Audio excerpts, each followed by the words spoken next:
Book of the prophet Jeremiah, chapter 52, the last chapter. Zedekiah was 120 years old when he began to reign, and he reigned 11 years in Jerusalem. And his mother's name was Hamutal, the daughter of Jeremiah of Libnah. And he did that which was evil in the eyes of the Lord, according to all that Jehoiakim had done. For through the anger of the Lord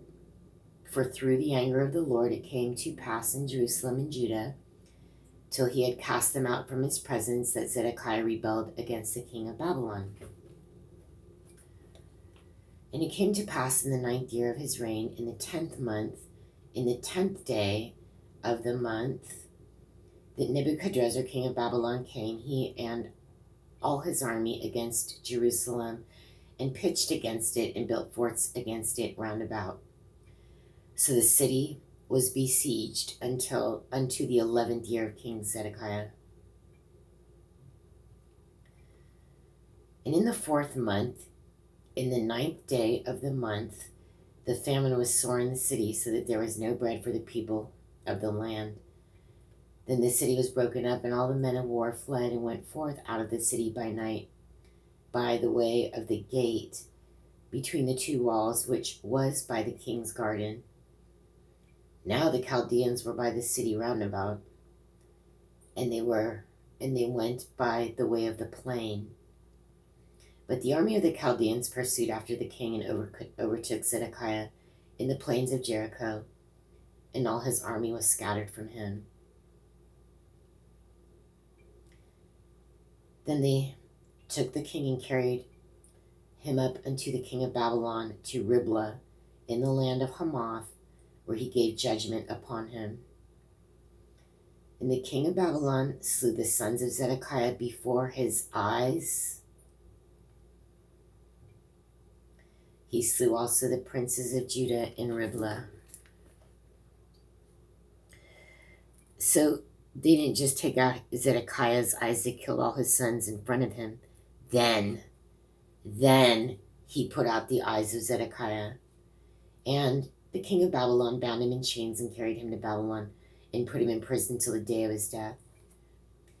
Now, in the 5th month, in the 10th day of the month, which was the 19th year of Nebuchadrezzar king of Babylon, came Nebuzaradan, captain of the guard, which served the king of Babylon, unto Jerusalem, and burned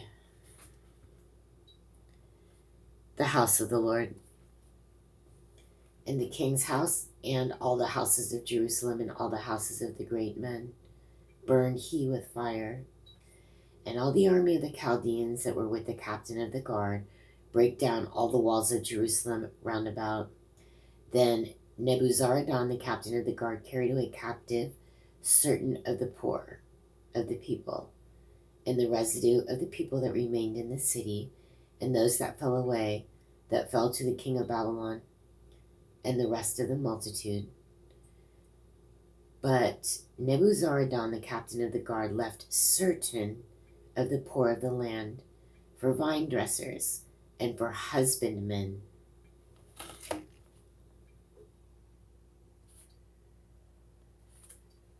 So this guy is burning down the king's house, the Lord's house, any person important's house, but he's leaving some poor people in the field to care for it.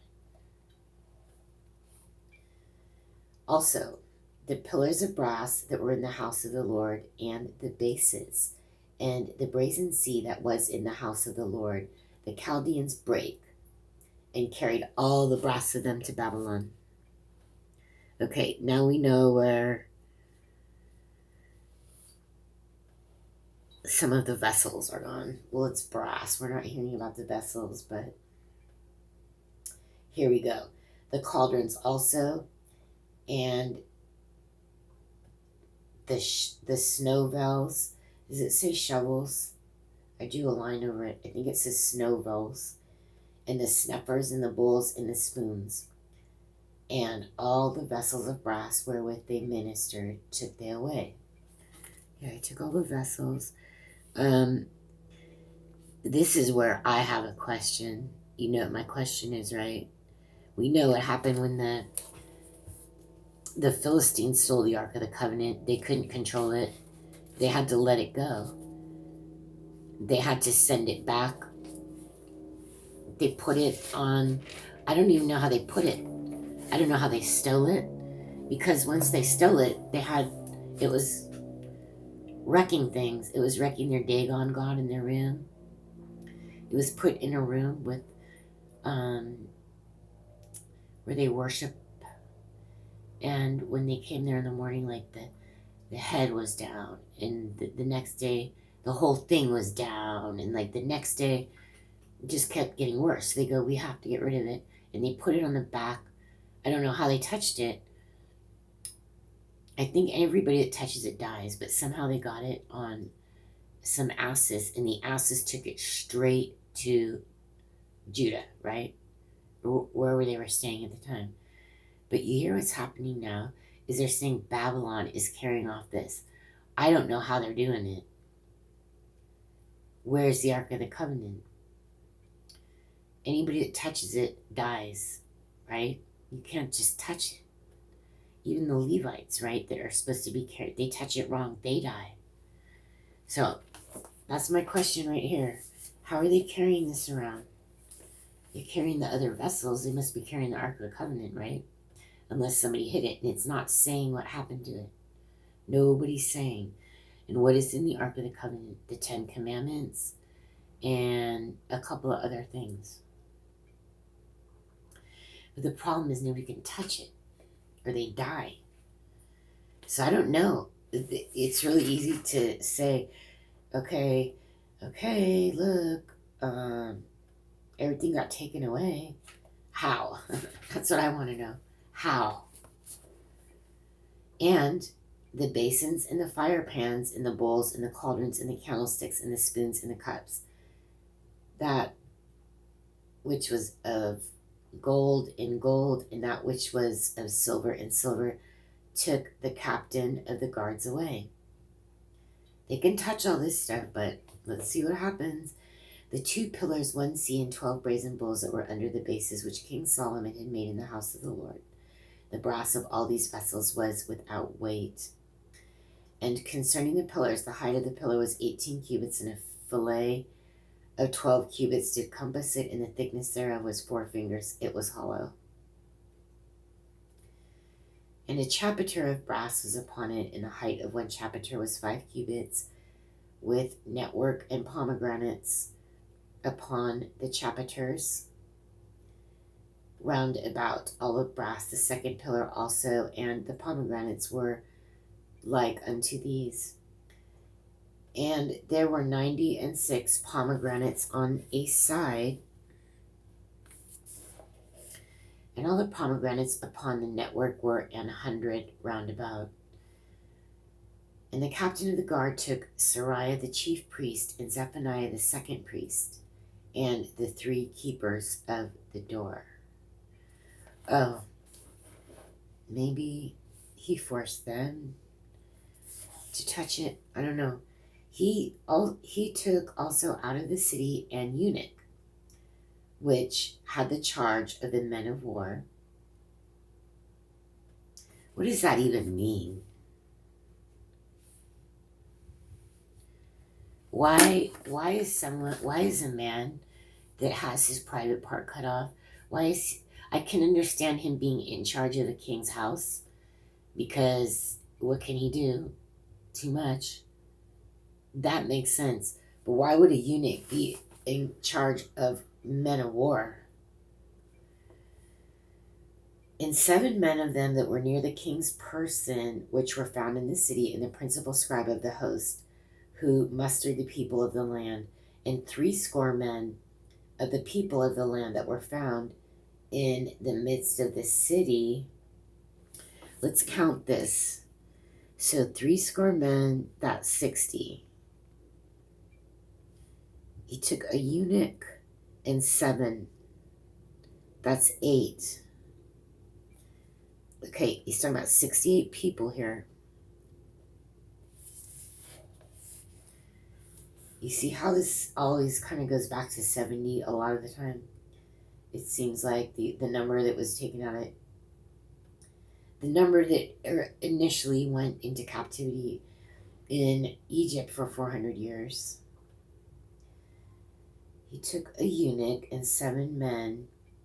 Oh, okay. And the principal scribe of the host, that's 69. And 70 men. So Nebuzaradan, the captain of the guard, took them and brought them to the king of Babylon to Riblah. You can bet that this is 70 people. I'm only counting 69. Hold on. Oh, yeah, there you go. Took Sariah and Zephaniah and the 3 keepers of the door. So that's plus 5. 70, 71, 72, 73 equals 74. There's between 70 and 74. This number is repeated over and over and over. So look, this is just about the exact number that was taken to Egypt.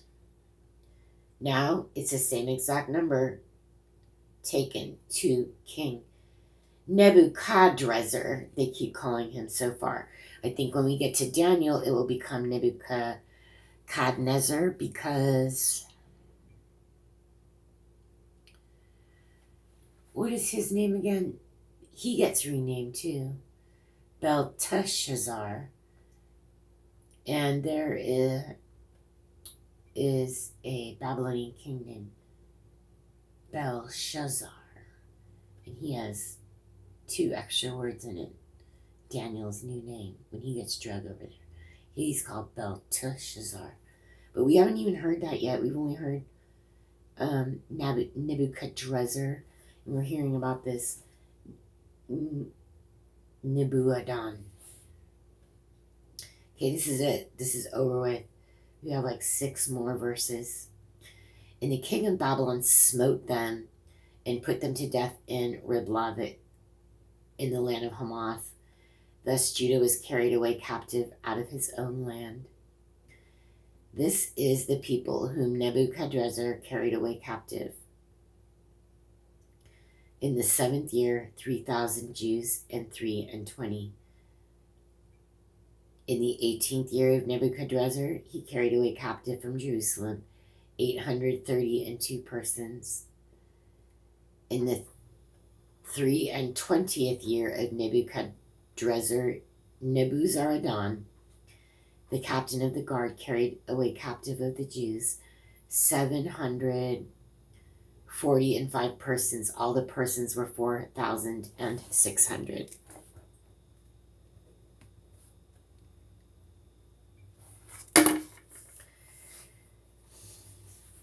That is going to mean something too, I don't know, but if you were to study numbers and dump all this stuff into AI,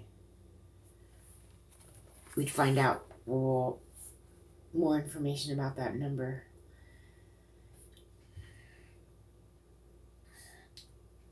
Or you could get, you don't need AI, you just need,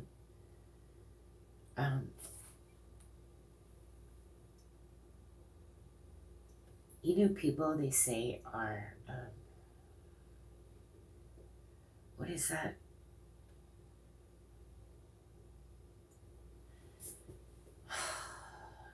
That syndrome, autism, right?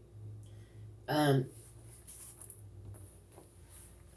just means you're using different parts of your brain. Sometimes, some of it, and you can get autistic number, like that Rain Man. Isn't he like on numbers and numbers? You can get autistic number people. I would like to hear what they have to say. If they can read this about these numbers, that would be great to hear. Forget AI. Right here, an autistic person explain it, if possible, or write it down and show it.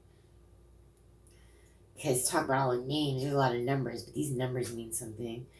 Okay, 3 more verses. And it came to pass in the 7th and 30th year of the captivity of Jehoiakim, king of Judah, in the 12th month, in the 5th and 12th day of the month, that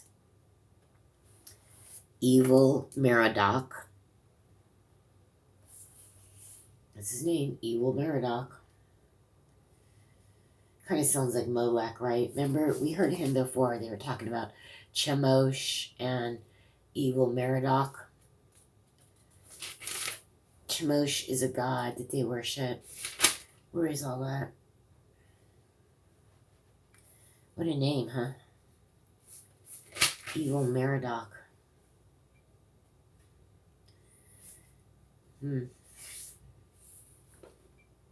King of Babylon, in the first year of his reign, lifted up the head of Jehoiakim, king of Judah, and brought him forth out of prison. Well, for such a bad name, it looks like he's stopping the war. Anyway. And spake kindly unto him, and set his throne above the throne of the kings that were with him in Babylon, and changed his prison garments, and he did continually eat bread before him all the days of his life. And for his diet there was a continual diet given him of the king of Babylon, every day a portion, until the day of his death, all the days of his life. That is a complete copy. We heard this exact phrase a little earlier.